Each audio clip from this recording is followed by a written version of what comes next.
It's Sunday night, 9 o'clock. Welcome to Lacrosse Live. I'm Gary Groob in Toronto, and with me I have Shawn Slaght over in Moose Jaw, Saskatchewan. How are you, Shawn? Doing pretty good. Thanks, Gary. And over in Connecticut, I have Muffler Mike Kostiuk. How are you, Mike? I'm doing good. Excellent.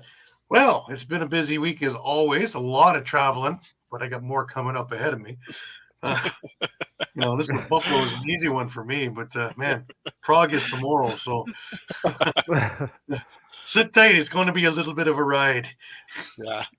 I think it's a 9-hour flight or something like that, and then I get off at Frankfurt, and then I go another up down for about 45 minutes into Prague.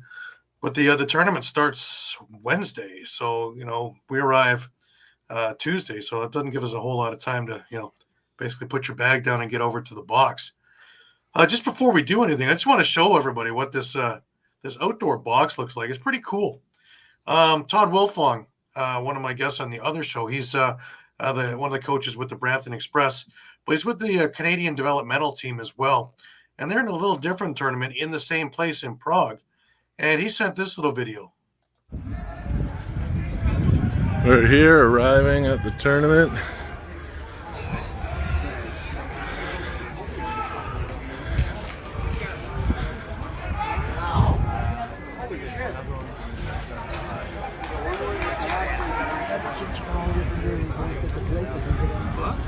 Here's some of the players getting ready for our game at 8 o'clock.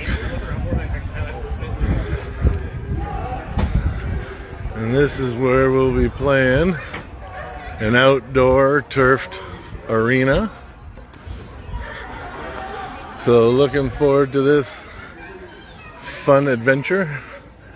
And stay tuned, you'll see more. Pretty cool little place, eh? Isn't it something? Oh, it's really nice. That's awesome.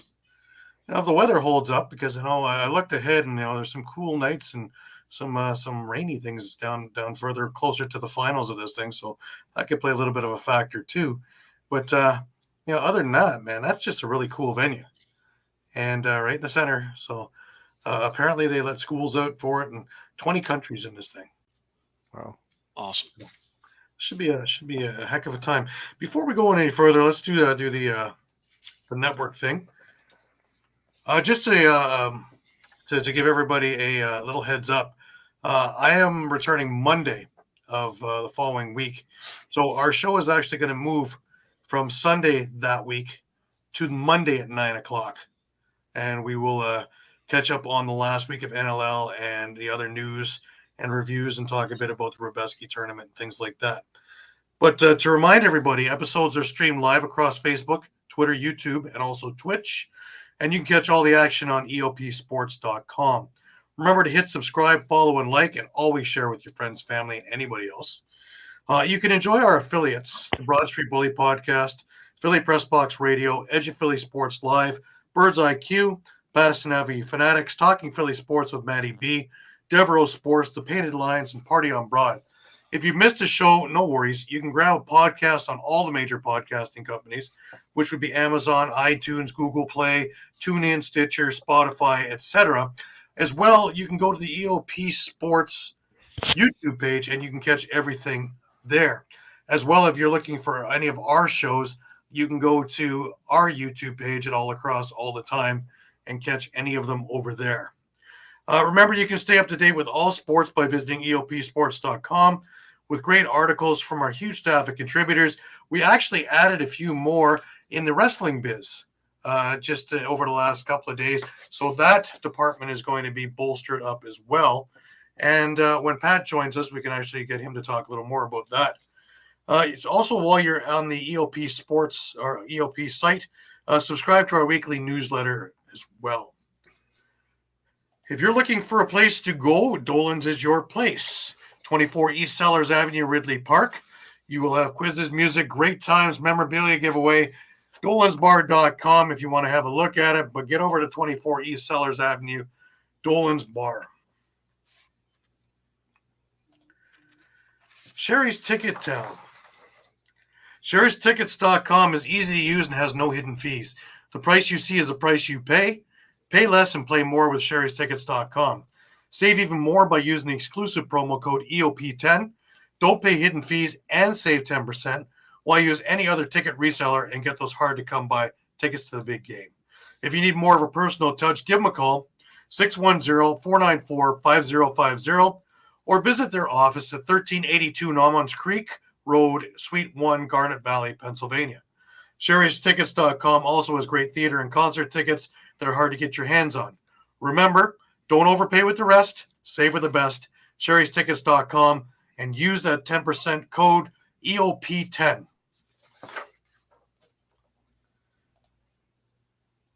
PhillySportsTrips.com. We still have that big weekend coming up with the Philadelphia Union and the Philadelphia Phillies over in Denver, May 13th through 16th. The draft just happened, or is going to be happening this coming weekend, so you want to get on the horn with them and get this taken care of. Also go on to PhillySportsTrips.com and take a look at all the other trips they've got, because this is just scratching the surface. If you wind up with any legal issues, David R. Cherry Esquire and his firm, the Cherry Firm, are more than happy to give you a hand. Workers' comp claims, motor vehicle accidents, personal injury law, or criminal law, cherryinjurylaw.com, or call them at 610-565-0300. Well, I'd say it's time for a turf monster. Or an original 16 for you all out west. There you go. Absolutely. You'll notice that in every one of the Rush's interviews. Yeah, wait for the interviews and you'll see the beer can in every one of them. You sponsor, and there they are right in the middle of it is an original 16 can. Yeah. Pretty good beer, too. A couple of small things just to go through is the Rob McDougall tournament over in Oakville, which is a couple of weeks before Fan Cup, which is also at the track. And you might want to go there just for some of the cool stuff that we'll be auctioning, which keeps increasing. NLL teams, NLL stuff, MSL stuff, Man Cup stuff, all kinds of things to be auctioned off. So if you're anywhere in the area, you're going to want to come in on July 22nd to the Fan Cup and watch a bunch of hackers go away and try and win a tournament.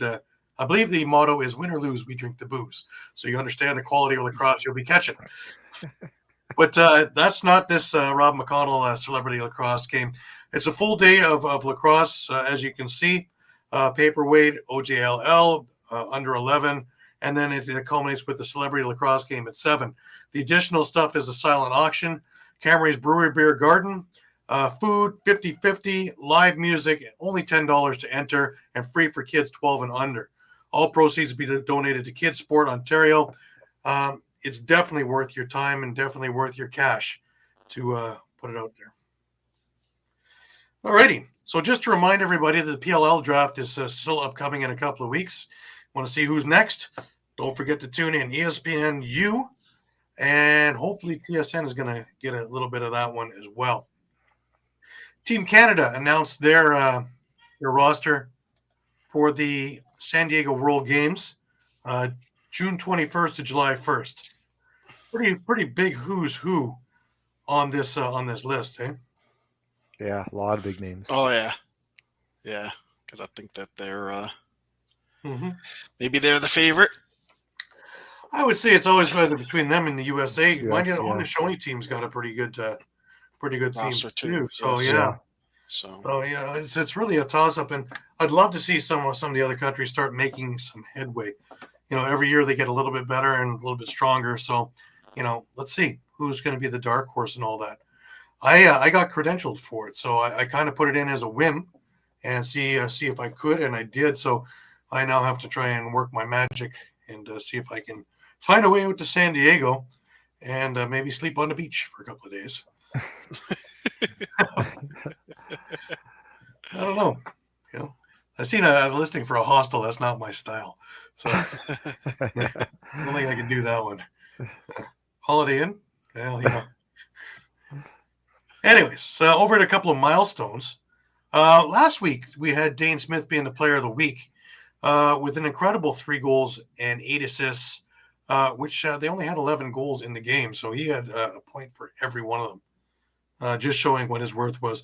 When we get to the Toronto Buffalo game, we'll discuss more about that. He was actually named by his peers and by the fans MVP of the player of the year for that team. I think Matt Vince was named MVP of the team, and a few others in there. So it was pretty cool. It was quite the event yesterday in Buffalo.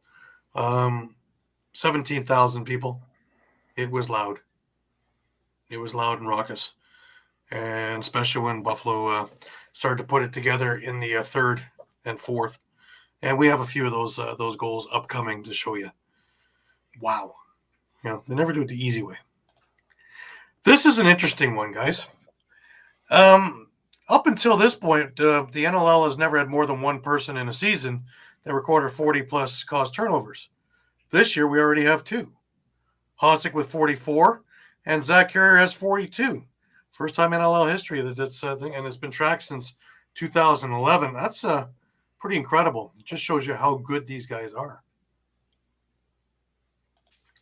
Talking about very good, Christian Del Bianco sets the all-time season record with 1,075 minutes played, which broke his own record set in 2019.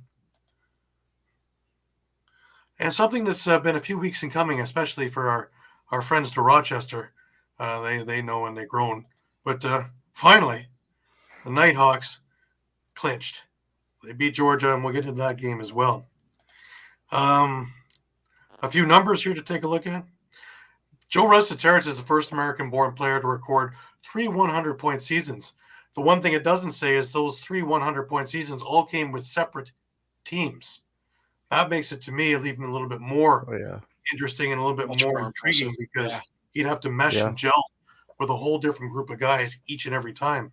So I think that's a testament to how good a player Joe Resetarits really is. Pretty incredible. Chris Kluche. I hear the people in Philly groaning, remembering that trade. Congratulations for 100 career assists. They all remember that trade, right? Yep. Yeah. Matt Vince has become the all-time franchise wins leader for the Buffalo Bandits. Number 48 just got number 48. And, of course, who did he pass? Well, of course, the assistant coach and GM, Steve Dietrich. Congratulations to the great Dane Smith on 600 career assists. Tom Schreiber. This is two records, guys. One is the Toronto Rock record. He passed Garrett Billings' single-season Toronto Rock point record with 115. The other is that he has got the most points for any American-born player in one season. We got a couple other ones. Mark Matthews had 600 career assists. Mitch Jones with 500 career points. And here's an interesting one that Mike brought up to me. Connor Fields.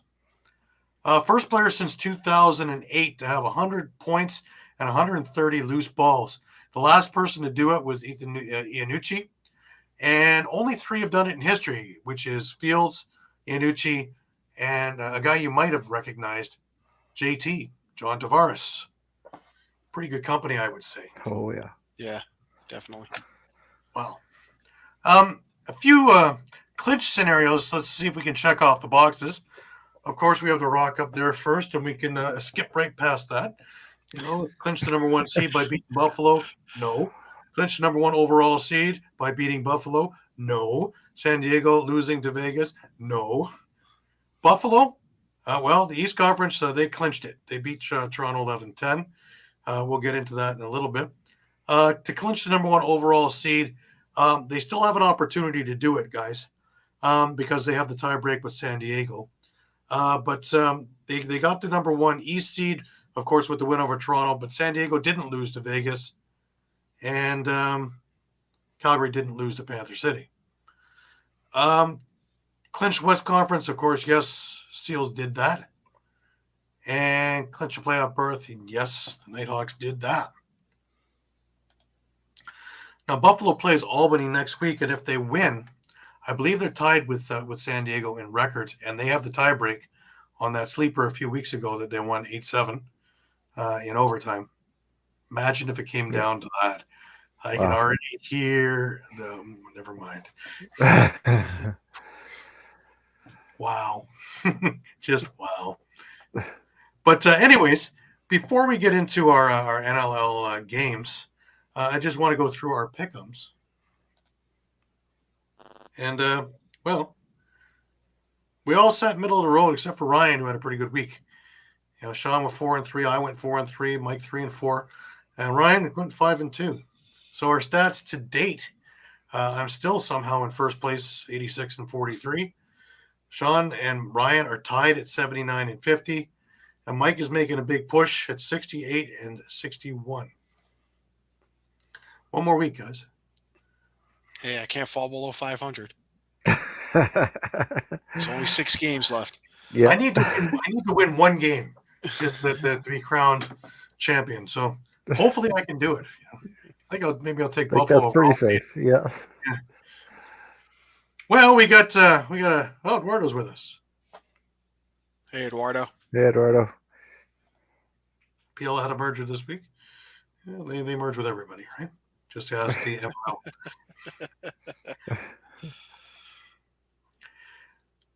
ML. Moving onward. We have the first game of the week, and that's the Friday night game, which was Panther City and Calgary. Let's talk about the game first, and then we'll show the little clip that we have.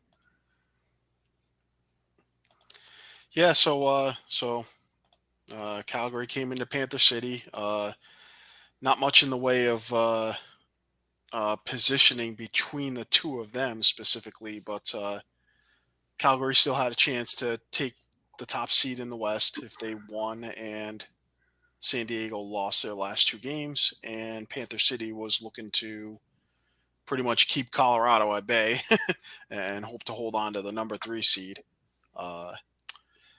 And it looked that way after one half. They were up 8-5 and seemingly solving Christian Del Bianco, but Calgary came back for a 13-12 victory. It got a bit dicey at the end, though, didn't it? It certainly did. With only a little bit of time left, Panther City was awarded a penalty shot, and they had Callum Crawford take it. And we have that clip. Crawford for the tie. No!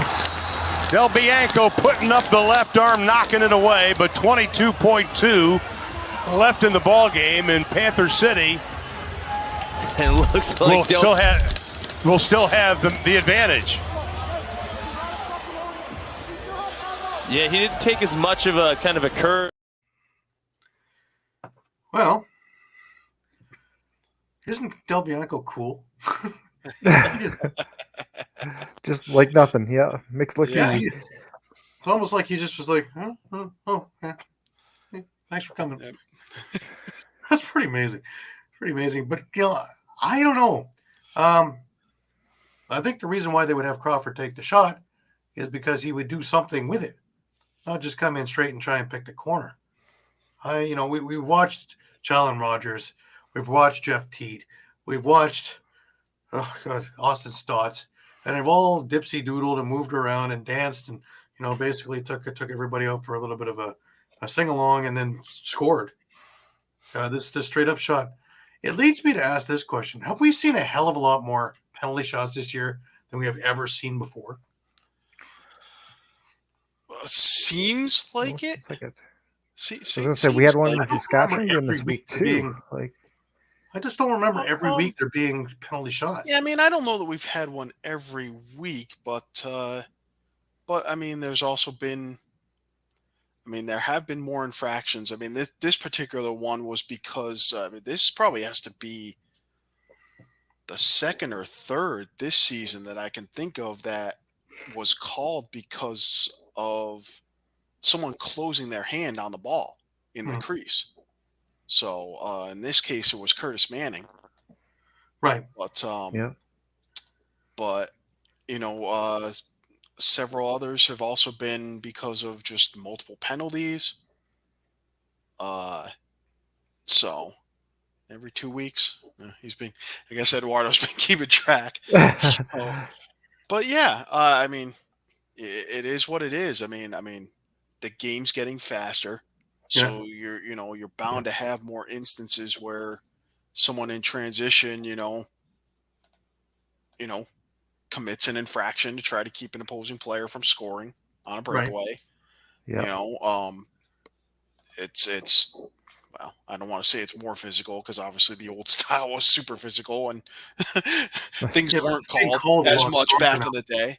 It's So, being but called a yeah, lot tighter. yeah, Yeah. but I mean, we've had a number of penalty shots, I'd say, this season that were because of multiple penalties as Multiple well. penalties is a big one. You Yeah. know, yeah. I mean, you can't have more than 3 guys in the box or whatever, and when that Hey, Matt, happens, no problem. I'll help. I should be there in 2 weeks again when the playoffs start. So maybe we can hook up then. But yeah, no, I see what you're saying. But when you're talking about way back when, things that are 3-game suspension would be change of possession back then. So it's called a whole lot different too. So I just think it might be a directive from the league that they're going to clamp down. And yeah, the rule's been there, but if they're not going to call it, then they didn't have to take the penalty shot, right? So we've Sure. always had that Yeah. legal substitution under 2 minutes, but yeah. that one seemed to be the one we always saw as a penalty shot. Not much more.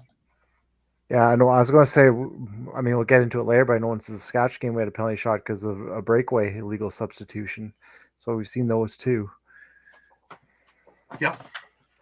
Yeah. So to me, it just seems like there's more than have been in the past, and I'd say maybe it's just because they're cracking down on penalties in its own right. So, just something to think about a little bit. Let's move. I'm all for it. Hey, it's an exciting Anything play. to make So. the game a little more. But it comes down at a certain point. It's like shootouts in hockey, man. It's a team game. I never liked it in soccer. I never liked it as a way to resolve after overtime. We'll have a shootout. I think you should go 5-on-5, 4-on-4, go 3-on-3. Christ, go 1-on-1 if you have to. Sure. But it's a team game, not a player against a goalie. So if they've done something to earn the penalty shot, great. But that kind of idea never ever sat well with me. So let me ask this: play a little devil's advocate here. How about what we saw in the PBLA? Do you think the NLL might look at that, where they had the option when a penalty was called on the opposing team to take a penalty shot instead of going on a power play? You know what? When it's only 2 in a game as opposed to every single time that we originally thought it was, that may not be a bad tool to have in things like a challenge. And Sure. to me, that would also be an interesting aspect. I think that would be pretty good. I would even maybe use it as 1 per game that you could use it. That way you have to use it in a certain situation. You're going to keep it in your pocket until that comes up. And other teams will also be weary of it, that the other team's got it still. So they may not do some of the reckless abandon that they will do otherwise. So, yeah, I like that idea quite a bit, but only in an extent of 1 or 2 tops per game. Yeah. And none in overtime. So, yeah. And that could certainly be countered too.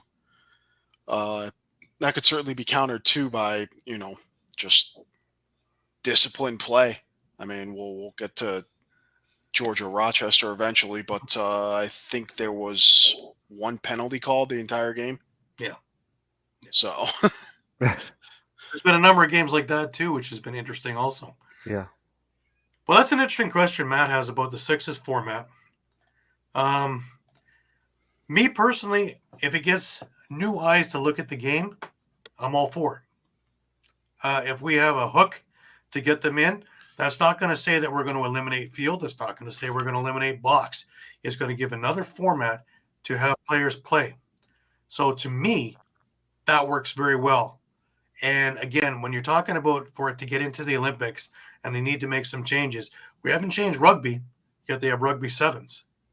And it's a great game in the Olympics, and it's something that they can do in a shorter period of time because you're not going to have full games. You're not going to have that kind of time to do that stuff.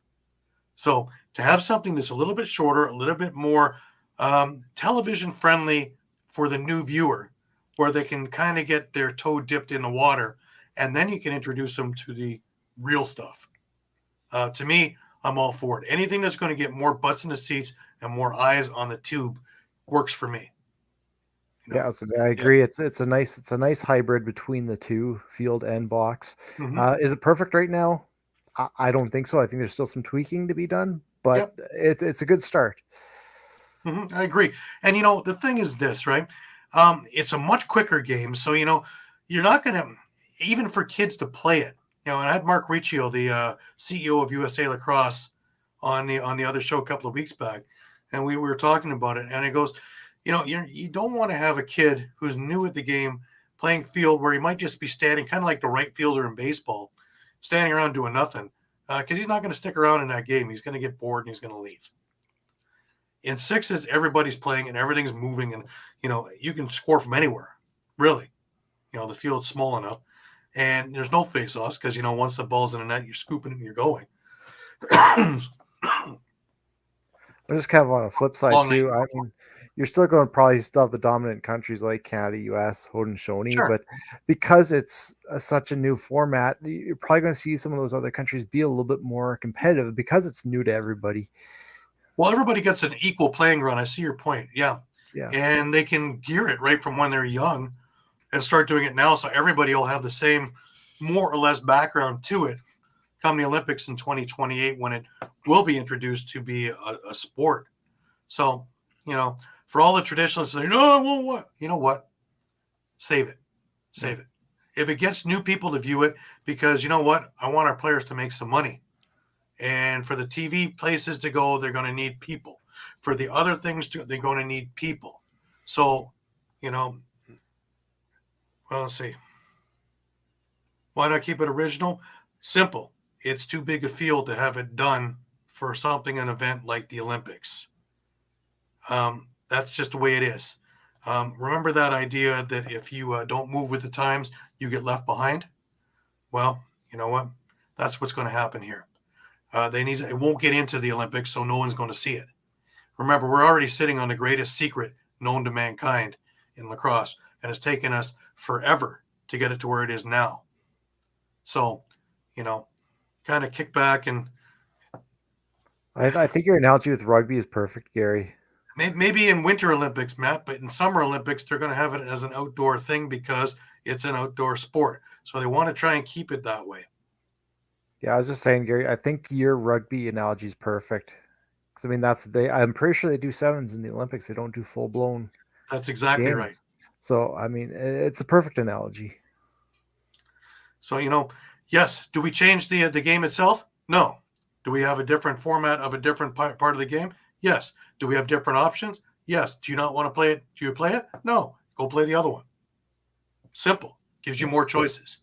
But this is going to happen because it comes down in this day and age to is what advertisers are going to put their money into. And if they put their money into, then comes the revenue streams and then comes the TV contracts. In the TV contracts come the, players getting paid.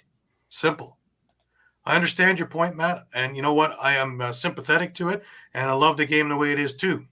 But I'm not oblivious to how we have to grow this thing that we can get more people to watch it. And that's the bottom line right now. And that's what you have committees, and that's what you have conference rooms, and that's what you have all these other conference calls and everything else on how to get more people to view it, on how you're going to get more commercial dollars in there, how you're going to get more TV contract and more revenue streams so everybody wins. And that's the way we are right now, and that's the world we live in. So, again, either you move with the times or you go, geez, wish we could do something. Well, they're trying. So let's see.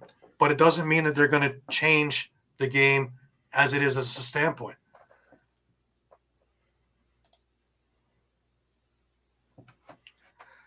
I have a pretty good handle on it. And, I'm telling you both sides of the story, both coins. We want to move it out of the niche sport exactly, Eduardo. Yeah. if we kept hockey the way it was, we'd still be playing on a pond with no pads. Simple. If we kept basketball the same way, we'd still have a little crate there and somebody with a stick poking it out. Things evolve, things change, and hopefully for the better. Yes, we can still keep the tradition. Yes, we can still keep everything about the other ones, but it doesn't mean that this one can't be something else and something newer. You're not going to get that game in the Olympics. And what better way to get more countries and more people to see it?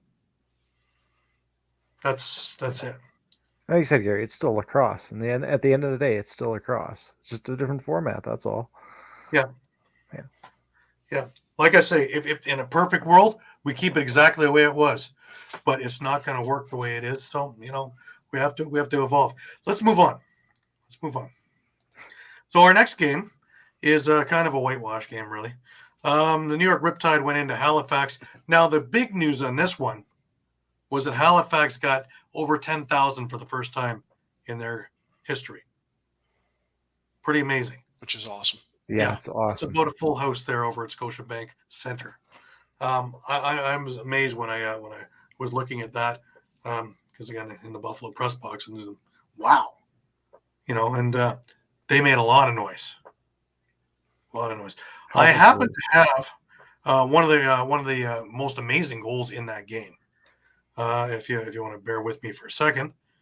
Who does eventually collect it. Thunderbird's running out of time. Stotts in the middle. What a pass! They score! A game-saving setup from Randy Stotts on that shot clock. In a highlight reel play.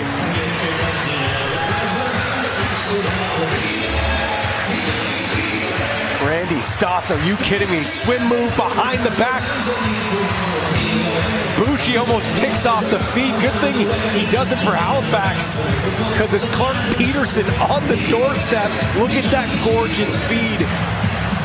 And a great finish to boot. Wow. And there were a couple of ones like that. It's just what a ridiculous pass by Stotts there. Yeah, it was loud is right. But I love that song. I loved it when Team Canada was playing hockey and still love it. Evil way. Anyway. That game, it looked like New York was going to give Halifax a run.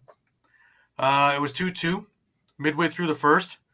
And then, as they say, the wheels fell off the car. That was about it.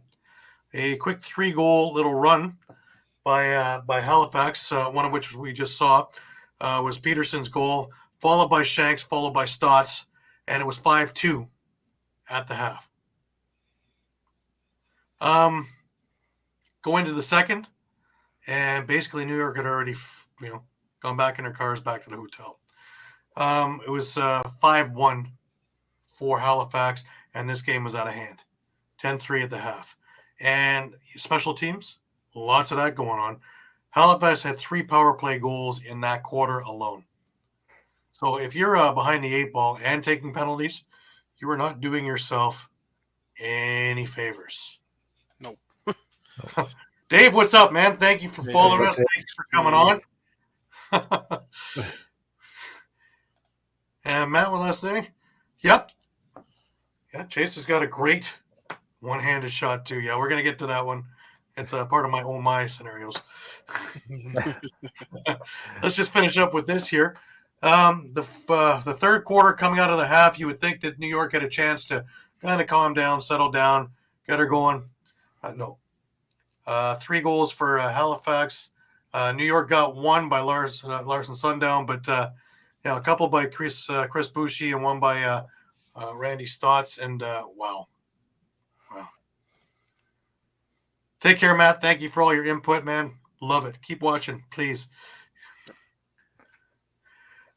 In the fourth quarter, New York actually got a little bit of a, I wish they held Halifax to 2. They got 2 of their own. Scott Dominey had just an amazing goal. It was diving from behind the net and was able to to get it in the short side. So, you know, what can you say here, really? The shots on goal were obscene. It was 56-36 for Halifax. The faceoffs were nuts. Jake Withers won 20 of 25. So right away, you know, they're behind the 8 ball. Yeah. New York, here's the killer. They went 1 for 8 on the power play. You're afforded that many opportunities and you don't take advantage. Of course, it's going to be a lopsided score. Halifax went 3 for 4 on their opportunities. Oh, another stat that stuck out to me is Jeff Teat with 0 goals. Halifax just shut him down. Yeah. Well, most everybody had no goals, really. Yeah. There weren't a whole lot of goals there. If you're a Riptide fan, man, Riley O'Connor with 2 goals. Larson Sundown with 2 goals. Domini with the one I just talked about. When your best player is held basically off the score sheet. I mean, he had 4 assists, but basically held off the score sheet. Mm-hmm. Yeah, it's gonna be a long night. Yeah. Yeah. So. Yeah. Just before we do anything else, I just want to bring in, of course, our Wings Nest correspondent. He's sitting there patiently, so I want to get him in there. How are you, Pat? What's up, boys? What's going on? You got that overtime out of your system? At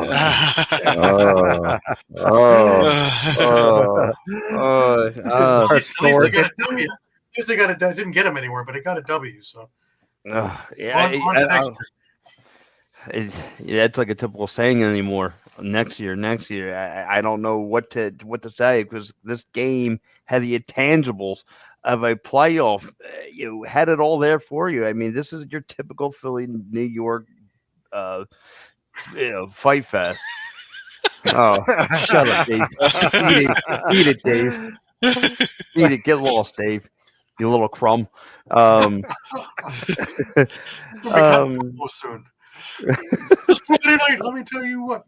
Yeah, I'm ready to drop the gloves with that guy anytime. But what I find interesting about this whole game was, especially about the Firewolves, they held Mitch Jones to 1 goal. He only got 1 goal in the 4th, and I find that unique because this guy, he's a playmaker. Now, granted, he was a great facilitator all day today. He was finding guys open and help contributing that way. But other than that, I mean, they really kept him at pieces from scoring. But anyway, from head to toe, you look at this game. Halifax. Wow, I got Halifax in my memory. Sorry to hear that. Yeah, they ripped on my playoff ticket. But anyway, the Firewolves just spent way too many times going to the penalty box. Now, granted, the Wings and the Firewolves weren't playing exactly kumbaya. They were fighting each other pretty much, dropping gloves. It was getting chippy. I mean, I saw cross throats to the neck today to Jerome Thomas. I mean, it was getting nasty out there. I mean, you just saw shoving, and it was just, like I said, this had all the intangibles of a playoff game. High scoring, getting chippy, gloves were dropped, fighting were going on. I mean, this had all of it for you. But unfortunately, like you said, if anyone really benefited from this win, it was really the Firewood because it just helped out their draft pick, and this really doesn't do anything for the Wings. Now, if you look at the style of play, you saw the man-to-man coverage that the Wings were throwing out there. However, it was not good enough. There were some players that left me, scratch my head, and Connor Kelly took advantage of it. He saw like the dropbacks. Still, they have major, especially in that 3rd quarter. I don't get with this Philadelphia Wings team. They spent too many times in the penalty box. I was about to bring that up to you, Pat. It's what's up with the Wings and the second half? As soon as they come out of the dressing room, most teams are just frothing at the mouth, and the Wings look like they're ready for a nap. Oh my gosh, they do. I mean, they had some fatigue legs going on. They were showing signs of it. I mean, 3 straight, like four goals. I mean, no, I'm sorry, five times they were in the penalty box in that 3rd quarter. I mean, that's uncalled for. And whether it's fighting and a check from the behind, high cross checking, it was nasty. And on top of that, they gave up the lead, right? And they gave up the lead. Yeah. They had for a nice stretch. They had them held out for, I think it was like 6-3 going in, and then like that, here's 7-6 all of a here's sudden. Albany right behind you, and then they're going by you, and we need to figure this out. And it's nice to see Katoni stepping up his game, starting to become a playmaker at the end of the tail end of the season. McIntosh was really a big help today. Obviously, Joe's Rackety. Joe was definitely good, and yeah, like I said, other than that, Oh, goal by Russ Terrence with Red Terrence was really right? good. That sent Yeah, it to he, overtime. and That's and if but I mean, and to me, if Blaze, if Blaze ain't bulldozing through the defense in in that lower half, what good is he? Really, like I mean, he can't get open on the perimeter or anything. I mean, that's his natural habitat is just to bulldoze through the defense and wait for an open shot. But you gotta get creative because these guys do videotape on you. These coaches get paid money to watch you, and they're trying to keep a job as well. So if you're not going to step up and do your game, someone else will. The But last yeah, time I seen Reardon with a good game really was against Toronto when they beat him. When they beat Toronto. yeah, That's the last time I seen Blaze Reardon with a Blaze Reardon kind of game. The last couple of weeks, he has not been himself out there at all. I don't know if he's hurt. I hope he's not for his For chaos's sake. yeah. Chaos needs him. So I will give one thing. I will give the Wings on the first half. 2 out of 3 penalties went to the Wings. They capitalized on 2 of the 3 penalties that benefited for them. So I will say that. But like you said, the second half, I don't know if they're giving out burgers during lunch, in a halftime. I don't know what the halftime speech is, but it's nothing motivating because these guys don't come out with no motivation. I mean, I don't know. Paul Day is reading them a bedtime story, through through the intermission. I don't know what's going on. I mean, there's just no oomph into their game in that second half. It's they literally got to get smacked in the mouth to them wanting to start playing lacrosse. I'm like, guys, you're falling behind. You're miscuing on defense. If I'm the Union, I'm sorry, if I'm the Wings here, I need to address that. I need a new defensive coordinator, someone I can rely on. That's going to be Paul Day's. That's got to be his new move in the offseason is to address that position because you're leaving out Zach Higgins way too long. He's getting hung out to dry. He's got no defense in front of him, and before he knows it, I mean he's got like today they were shooting all low balls at him, quick wrist shots, going 5-hole on him, and he couldn't stop anything. yeah, no, that's a conversation Mike and I have had quite a few times. Is kind of Philly missing kind of that bruising defender who can just kind of knock bodies around, and I think they're still looking for that. Yeah, they had him. They had Jackson Subak and let him go on expansion. Yeah, they did. Yeah. But I mean, I kind of thought at the beginning of the season that maybe that toughness had been resolved a little bit with Chad Tutton. But I mean, as the season's kind of gone on, I kind of feel like it's more. It almost feels more like an intangible kind of issue with the defense because they have, they still have a lot of good pieces. They've got speedy guys in Wagner.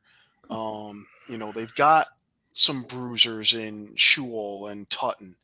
And they have some decent transition play. It's certainly not the level of, Calgary or Panther City or, Toronto. But to me, it almost feels like it's some sort of intangibles issue. So, when the Wings came back in, they were originally kind of built from the front end back. So maybe that's kind of where it's showing is that, they really are going to need to just kind of key in on the back end. Obviously they're, They haven't had Rambo the whole year too, right? So yeah, he's been dealing with injuries. I mean, Lord was out for probably about half the year. So that certainly didn't help. Obviously he's going to be another year older. Obviously Rannigan didn't work out. They traded Charbonneau away, but the return on that has obviously been made it worth it. Certainly more so if they can lock up Mitch Jones for next year. But for me, I'm not so worried about the offense. They have a lot of good parts to it, especially if they can retain Mitch Jones in the offseason. Yeah. And they have pieces that they can deal away. We talked about that plethora of lefties that they have. Mm-hmm. So. Yeah, I would keep Joe Ortiz. You're going to keep him, like you said, Mike. You're going to have to try and lock up Mitch Jones. I mean, obviously a playmaker, which pretty much got you in the conversation of a playoff realm.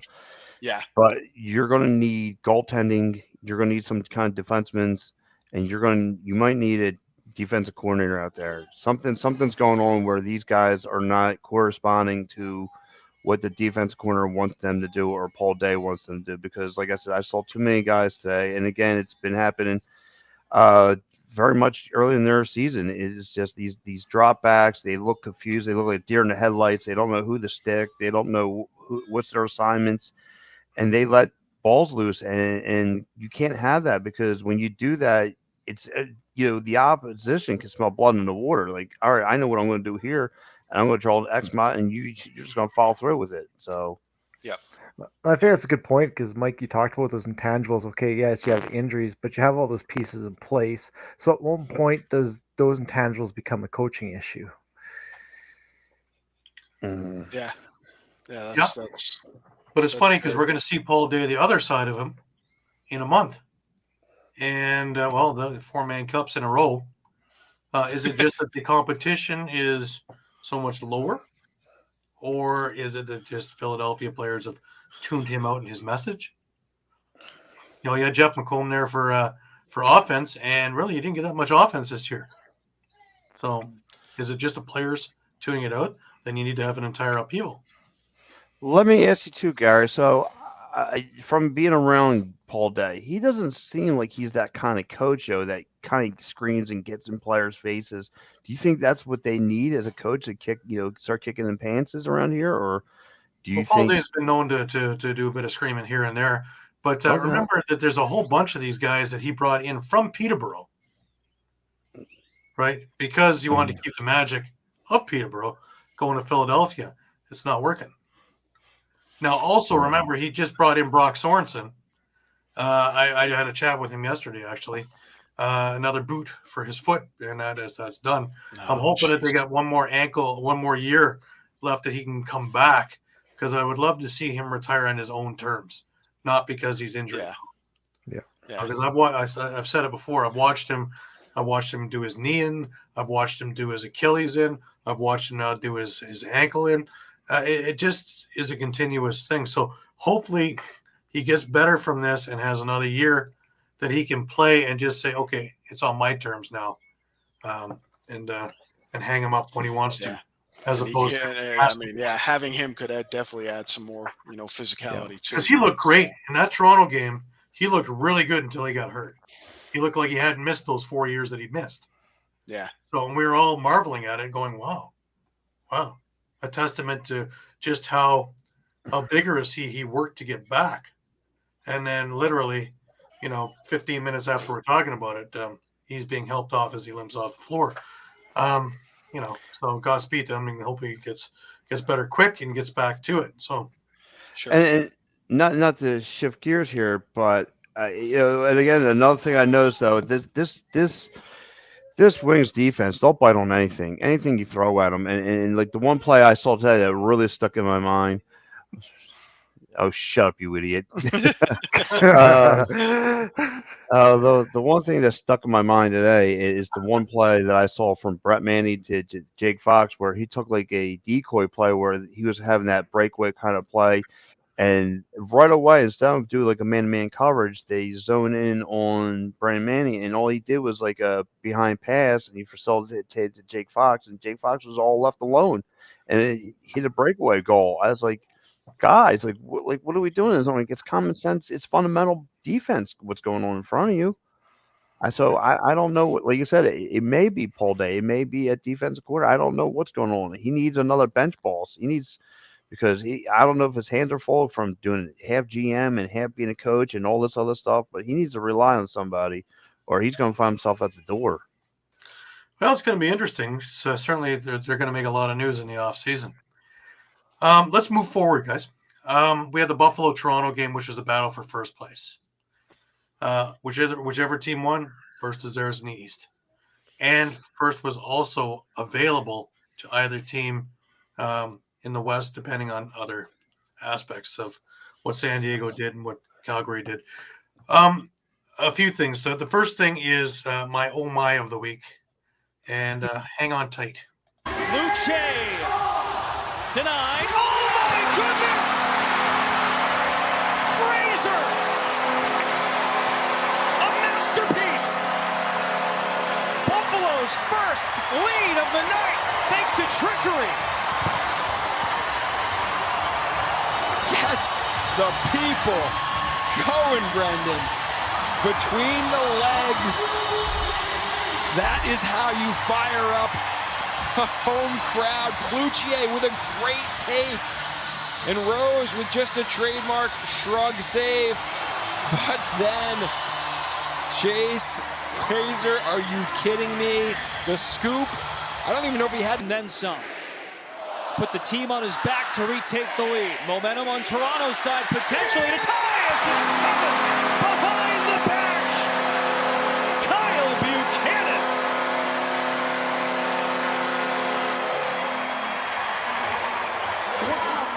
What'd you call him, the water bug? Well, Brendan, we joked about trading jabs earlier. Now they're throwing spinning back fists here. Behind the back shots, between the leg shots, low to high risers by Schreiber. We are starting to see them pull out the punches. What a beautiful two-man game to set this up. And his team. Wow. That first goal was number 3 in Sports Center last night too. So just to show you, it's getting viewed. Yeah, I saw that this morning on ESPN. They showed they showed that highlight. I was like, I saw it between the legs. I was like, I was blowing out my seat. I said, what? Yeah. Well, this was a tale of two games.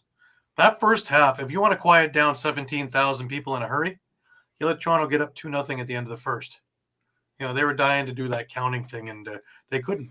They got stuck at 0.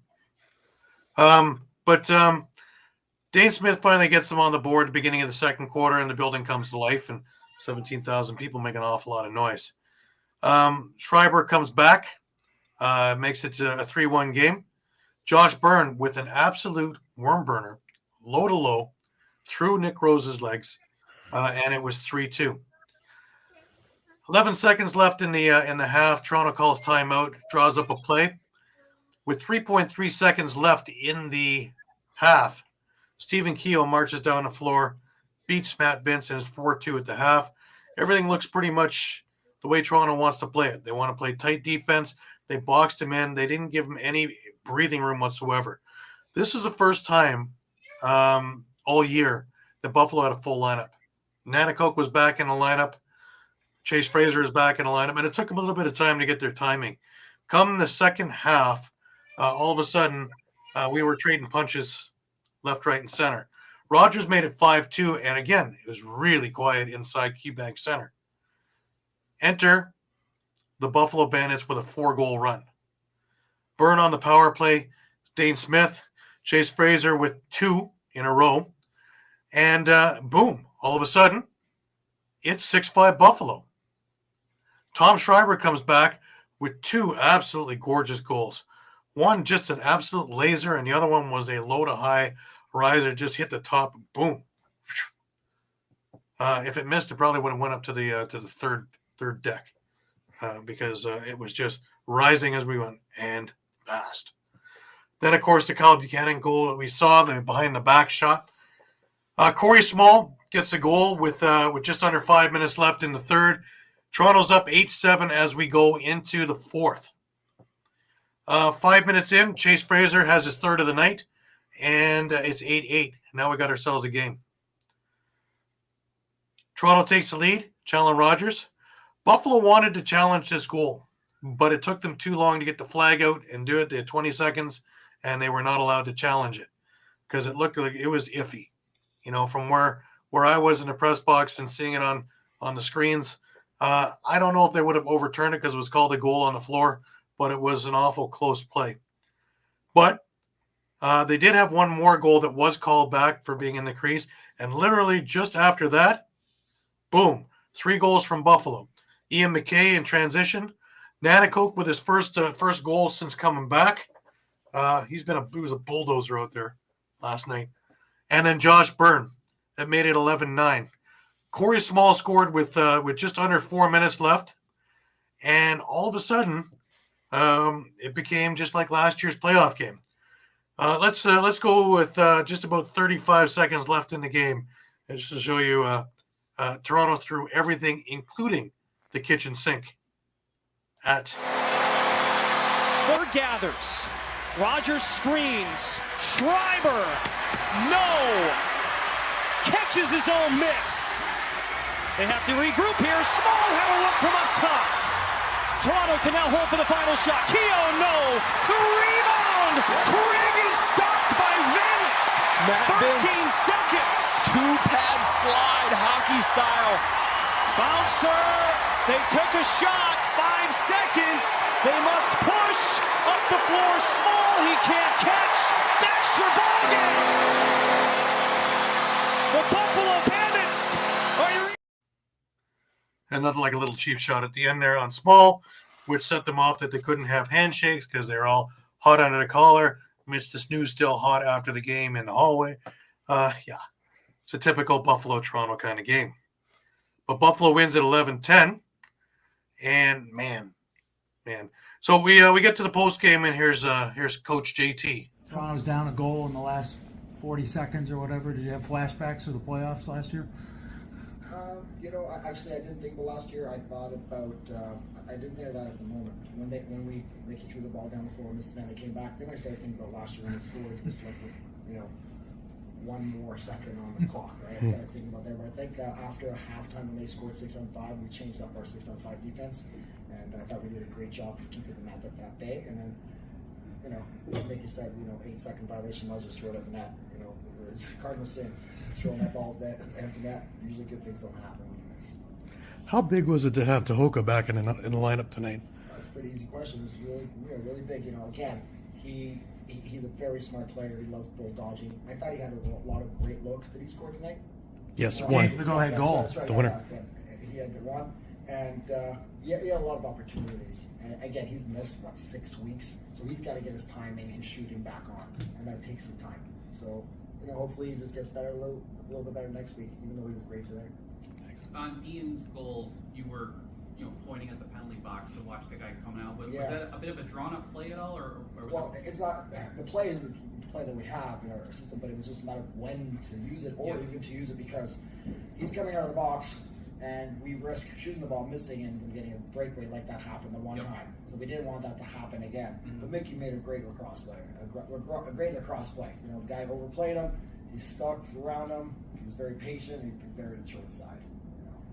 In that situation, you want to give a breakaway when you have the power play. So either you go early or you don't shoot at all. Interesting stuff from John Tavares. We also had Matt Vince with his thoughts after the game. Yeah, it seems like it's like the same script kind of ending. Guys get a couple chances late. Seems like we turn over the ball or it's a scramble, and it's I think a testament to their team, and that's why they have as many wins as they do, is because of that fight, and it was a battle, and rightfully so. It was for a big game in first place, so. It probably is the proper ending for the way it's going to end, if not overtime. Yeah, would you imagine overtime? That would have just been cuckoo. Oh, boy. Yeah. Roof would have blown off. Oh, my God. I have my family in the crowd, man. I don't know. I don't know when we want to do that one, but there were a lot of people from Toronto came down for the game, and again, Buffalo embraced that entirely. Few rows near the top that were still available, but 17,000, pretty impressive. And the best is yet to come. They're first overall in the East now for the playoffs, and still have an opportunity because they have the tie break over San Diego with that win a couple of weeks ago. that if they wind up with the same records, and they're playing Albany next week, so unless something crazy happens, which could. Oh, you mean like week 1? Exactly. It was brought up actually. It was brought up by Matt Vince in part of his press conference. And JT also brought it up that they did already lose and have no intention of wanting to do that again. But I was just going to toot my own horn because I actually picked Albany in week 1 against Buffalo and got it right. So, the small victories for Lake. Yeah. Small games, that's the one. Yeah. That's the one. Did you get the one when Albany beat Rochester? Never mind. No.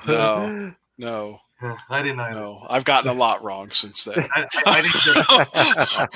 didn't get the Buffalo one, and I didn't get the Rochester one. And I think that's their 2 wins. Never mind.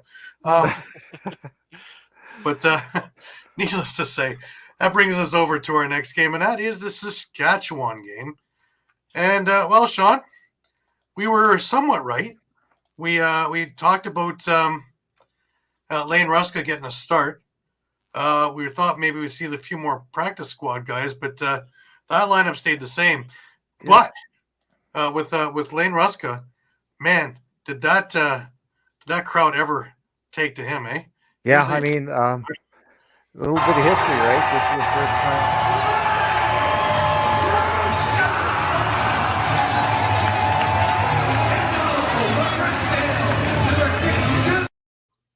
Talk about a favorite on the team. Sorry, you were going to say? A little bit of history, right? This is the first ever Saskatchewan-born player to start for the Rush. And first ever Saskatchewan-born player, I believe, in the NLL as a goaltender to win. Well, tell me again how it's not growing in the Central Canada region. Yeah, and actually some interesting stats that Adam Levi tweeted out about that game again about Rushka and how well he played. So Eli Manning had 7 goals of the 11 from Colorado. So if you take away Eli McLaughlin's 7 goals, Rushka has allowed 4 goals in 61 minutes and 28 seconds, or an 86.2% save percentage against anyone who was not named Eli McLaughlin. So he had a good game. I mean, and we talked about it. He just needed a guy who could just stop the shots that he needed to, and that's what he did. And he went toe-to-toe with the save for save with one of the best, Dylan Ward. So, I mean, he had to be doing something right. And he has the cojones to be able to stick around in overtime and still pull out the win. Well, that's the thing. You just have the... like you said, the cojones. He looked like a veteran out there, like how he kept his composure. Well, that was his big thing too, right? It was like that in the Arena Lacrosse League. That's what got him to be the cream rising to the top. Is just his composure. Him, Deacon Knott, both of the same kind of, taking it all in, but not letting it overwhelm him while he's doing it. Well, let's get to his post game, because he explains a lot right there of his feeling and his mindset. Incredible. I'm still speechless. It's definitely going to take a little bit to soak in here, but I'm so thankful for the opportunity. When did you feel like you were settling into the team, and what was that feeling? It's probably close to the first TV time out. It just felt a little jumpy at the start, which is like usual, and then just seemed like I settled in there, started stepping a little bit better. Yeah, that about says it all, really. Yep, just settled. Once he got that few saves in, it's kind of settled down. He did all right. And I mean, as for the game itself, I mean, it's almost deja vu a little bit for the Rush. They were up by 3 in the fourth quarter, and then bang, bang, bang. Eli McLaughlin, and Eli McLaughlin tied up the game. And then in overtime, Robert Church got a nice pick from Marty Dinsdale and went 5-hole on Dylan Ward for the winner. And I think we have the clip of Church afterwards talking a little bit about Lane as well as his game winner. Yeah, which absolutely shows how much of a team guy and how much the team loves him. That felt unreal in the room to get that win for Lane, because that guy works so hard, and everyone loves him in the room, and takes a million shots, and yeah, like guys like that, they just deserve to get a win, especially hometown like Storybook. I'm sure that's a dream come true for him.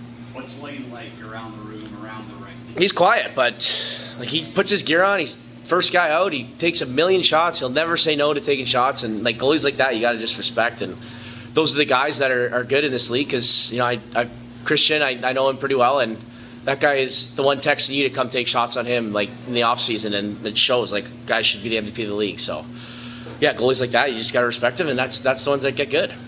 Walk me through your OT winning. Yeah, I think we got a reset maybe, and then I think Dinsdale had it, and then he threw it to me. We ran a little Elmo pick, and he set an unreal pick, and I just saw a little opening up front, and I threw the ball at Dylan's 5-hole, and it went in. It seems so easy, doesn't it?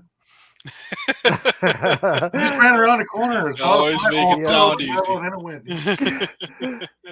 But I was just going to say of his comments, I mean, for Robert Church to compare you to Christian Del Bianco. That's pretty amazing. Yeah. Yeah, and to give a vote to Del Bianco for MVP, which it's looking like a realistic possibility. Yeah, 'cause he's not going to win goalie of the year. That'd be a real crime if Nick Rose doesn't win goalie of the year this year. I agree. He's still got under 9 goals against average after yesterday. So that's pretty incredible. Yeah, I think it's Rose's year. Yeah, I thought it should have been last year, but But let's hope that it finally does come to fruition. We got one more game to talk about. We have I expected a little bit more out of this one from Vegas than we got. But San Diego stomped on Las Vegas 14-4. Mike? Shawn. Yeah, it was my game, and I honestly don't even know what to tell you about this game. I mean, after the national anthem, his first place was on the line for San Diego, right? And I mean, they showed why they're the class of the league, at least in the West. They were dominant from start to finish, and enough being said there. I mean, Frank Chiliano got the start. Looks like he's probably going to be the guy moving forward in goal. Looked like it was more like a workload thing, I think, through the year with having O'Reilly in there as well. But he's looking strong. So, I mean, what more can you really say about this game? Well, yeah, he only gave up 4 goals, right? So yeah. But that second and third quarter, they just blew Las Vegas right out of the water completely. Yeah, especially with 9-goal run. Yeah. Yeah. How you come back from that. I mean, and with you're only getting 1 goal per quarter out of your offense in Las Vegas, I mean, you're not. Yeah. You have no chance. Yeah, especially at home. Yeah. So. Yeah. So now, and with these 2 results out in the West, it really puts Colorado kind of in a pinch. Yeah. Because San Diego solidified the number 1. Colorado's still number 4 because both they and Panther City lost. A win would get them to the number 3 seed, but the problem is they need to beat San Diego in order to do that. And then if they don't, they get the wonderful task of facing San Diego again in the first round. Yeah, and a one-game elimination round is the only one of this the playoff format that isn't 2 out of 3. So yeah, it doesn't help for momentum if you just lost to Saskatchewan for Colorado. Now you have to play San Diego. If you lose that, you're now on a 2-game losing streak, heading into the playoffs to play San Diego again. Yeah, but it's not just losing; it's when you get spanked while losing. Is another thing too, because that tends to stick with you. Yeah. Yeah. If it's something like the Toronto Buffalo game, that's bulletin board material, and they'll be frothing at the mouth to go get it again. When you lose 14-4 or 20-8 or whatever, that sticks with you. That just stays. You try and put on the brave face, but that's in your head. That's the other thing too, especially with a game like this, especially with San Diego, is okay. You just blew Vegas out of the water. But you can't have a big head. You can't rest on your laurels now. you can't just think you're going to cruise. Right. That does work. No, both because ways, again, so. as soon as they sit and cruise, what happens? They usually have that really, really weak game. And then we all sit going, wow, can you believe that? Yeah. And it happens every year. One of these favorites is going down in that first round. I don't remember a year where everybody goes just like it's supposed to. Otherwise, I'd be sitting in the deep south somewhere with a Mai Tai in hand because I'd be making a lot of money. But that's not happening.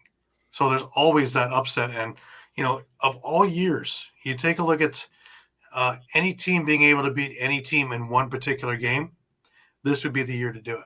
We've watched it all year. Yep. Absolutely. So, and especially as these settings are starting to take shape where teams are getting ready for one another, take a look.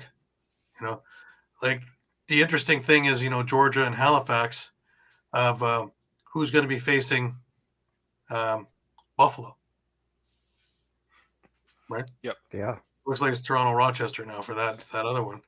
Well, that's interesting. You think about, you talked about the top seeds. I mean, Calgary in 2019, they were not the top seed coming into that playoffs. Mm-hmm.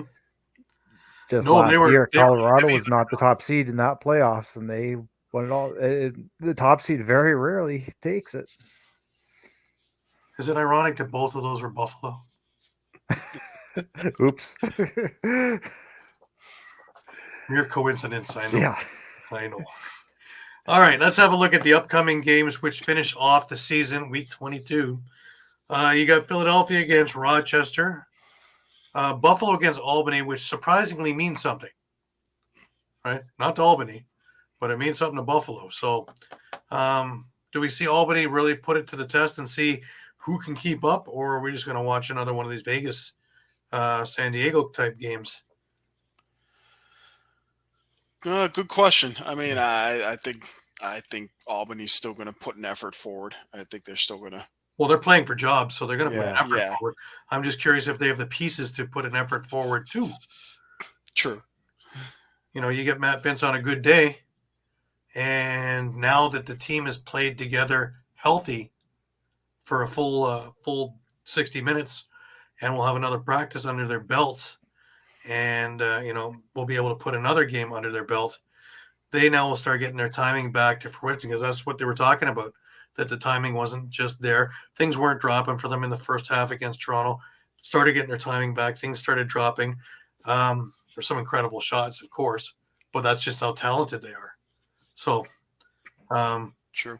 I do know that Doug Jamieson will be very busy. Toronto usually outshoots their team, their teams they're playing by a fair range. Toronto was outshot in that game, 60-54. So, again, we're talking about Nick Rose. He made 49 saves, and most of them were pretty spectacular, enough to get the press box going, a number of times. Out of curiosity, you're talking about healthy, though.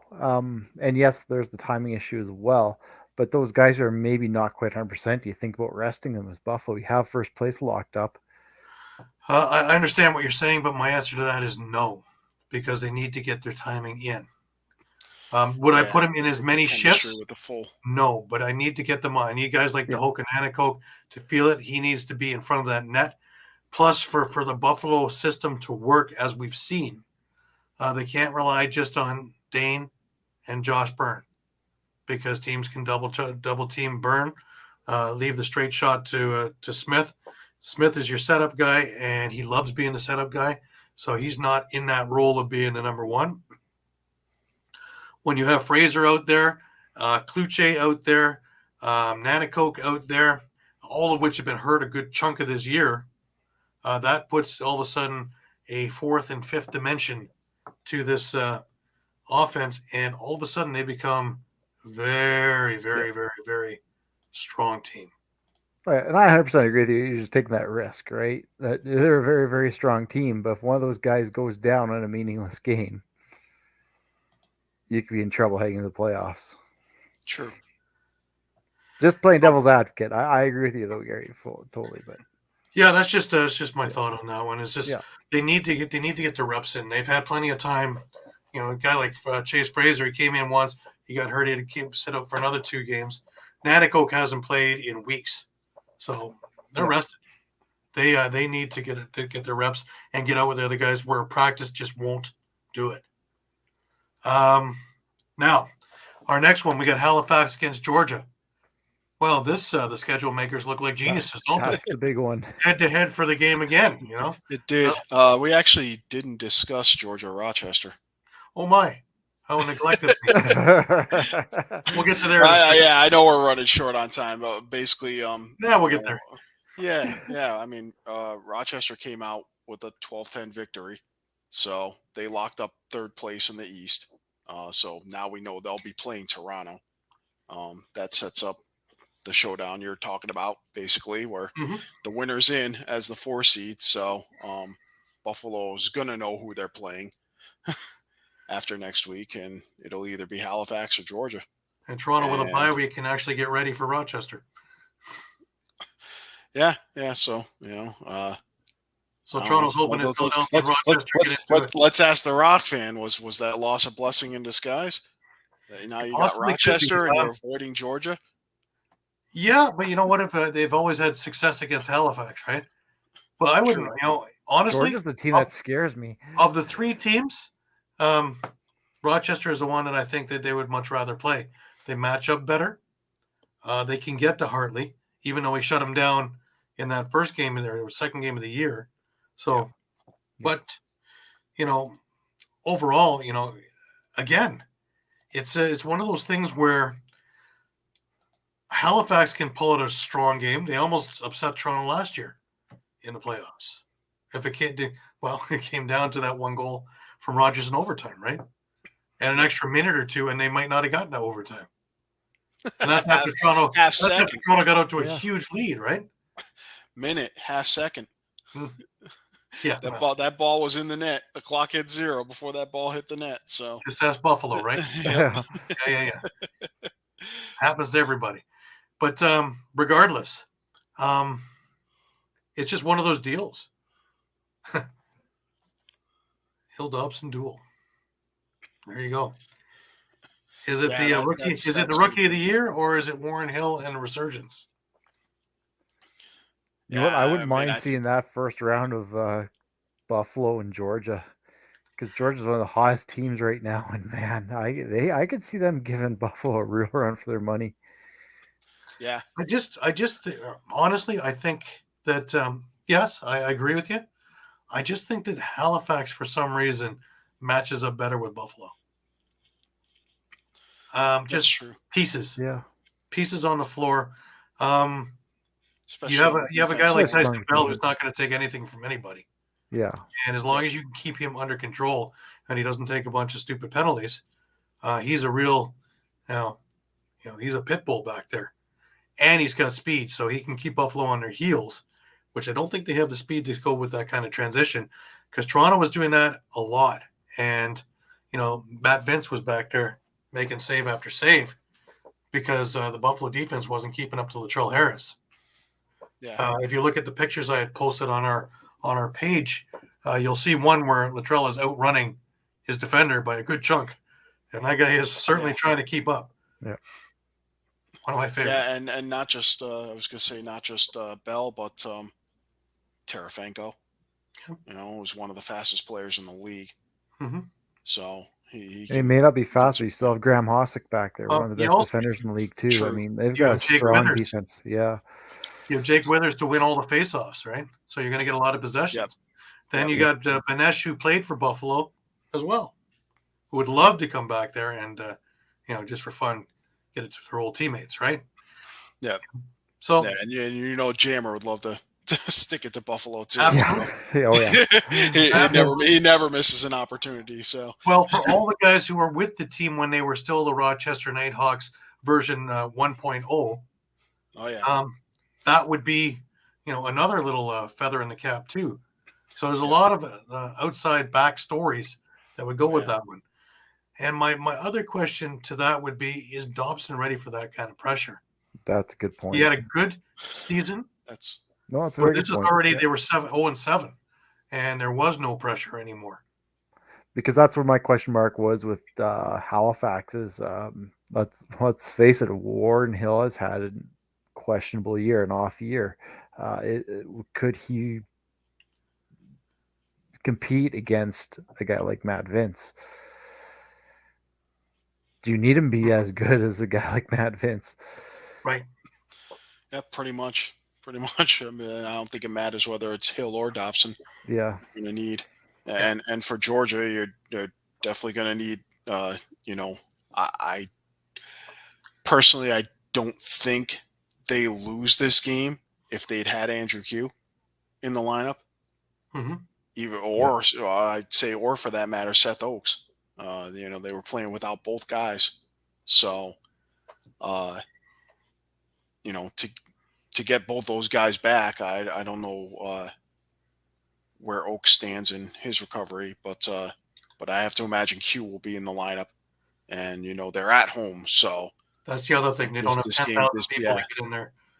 Yeah, this game is down in the Hive, so that's gonna I think that's gonna give a slight edge to Georgia. Right. Now, the next game in the that are up next week is Colorado into San Diego.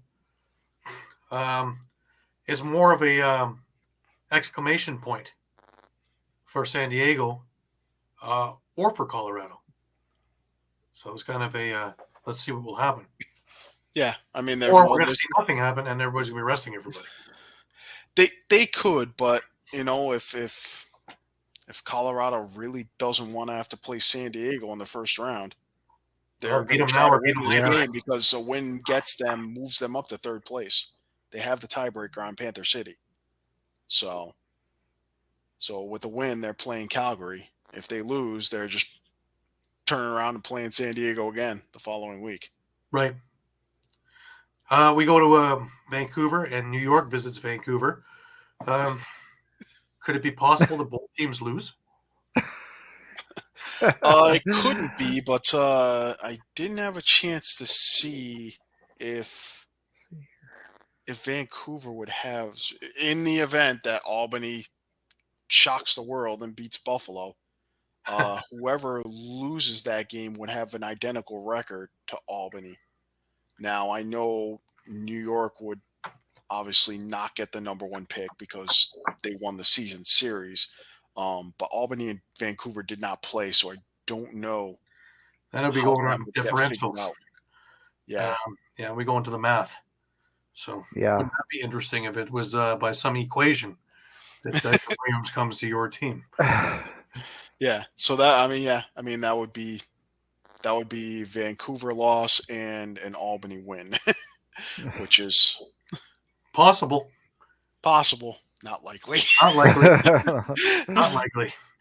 Well, they are again. Buffalo's playing Buffalo this year. Buffalo's playing for number one in the league, so they're not going to be sitting there putting on the practice squad guys and going, "Hey, have fun." Right.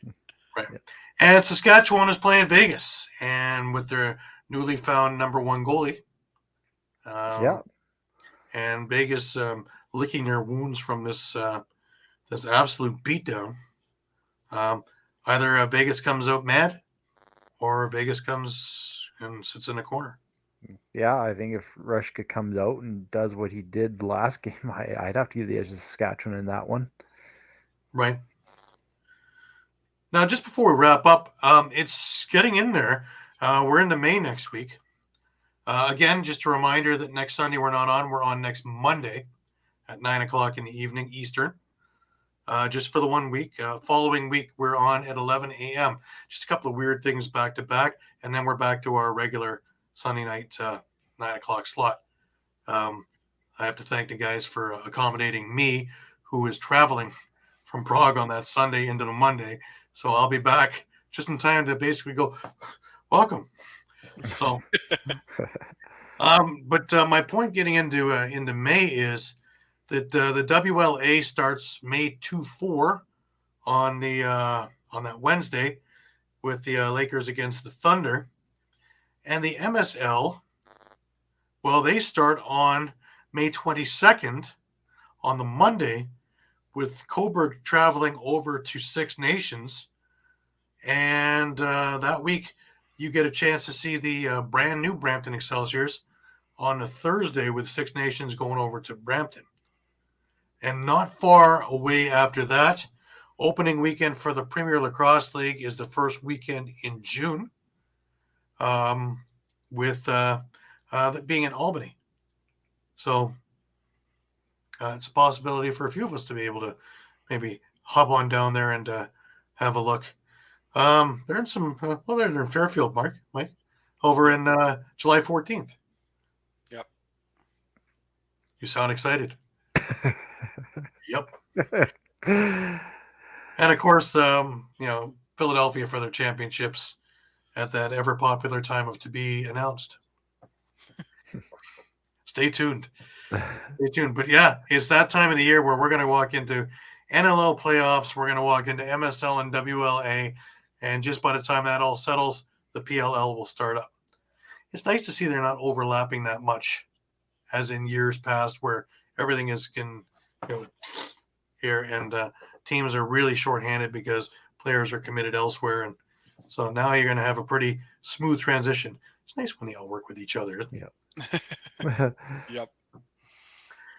But that wraps us up again for yet another week. And what a week it was. Any last words? Shawn, I'll start with you. No, just looking forward to wrapping up the regular season here and see how the playoffs fold out. Mike? Glad that I can't fall below 500 in pick'ems. And me, I'll be doing it through time exchanges over in Prague as I leave tomorrow to go to the Rebellion tournament. So we'll be definitely paying attention to our internets. I love that Rogers thing, that roam from home thing. I go to Buffalo, it costs me $12 extra, right? Per day. I go to Prague, it costs me $15 extra. Yeah. I still haven't figured out where the $12 to go just here to here. That's how they build the big buildings. Never mind. Got it. Anyways, it was a great week. I want to thank everybody for being with us. Remember, you can catch us on Facebook, Twitter, Instagram, YouTube. You can catch us on EOPsports.com. You can also catch us through the YouTube channel where we have interviews. We have our shows all archived. Everything is there for you, as well as some other little tidbits that we have put up. So you want to come check back with our Facebook page 2 or 3 times a day because the news is always changing. And we're right up to date with our finger on the pulse of the nation. Again, for Shawn Slaght over in Saskatoon. Sorry, you're in Moose Jaw. Moose Jaw. I always get that mixed up. That's a Saskatchewan. It's all the Well, same. he had home game. Yeah. He had home Highway, game. man. Close enough. One long highway. It's because he was there. And now he's not. I had to keep up his schedule, man. Between Eduardo and Shawn and now me. Mike, you must get dizzy. And Muffler Mike over in Connecticut. I'm Gary Groob for now in Toronto. Thanking you again for joining us every week. And remember that next week again is on the Monday night at 9 p.m. Eastern. Thanks and have a great week, guys. Be safe, and we'll see you next week.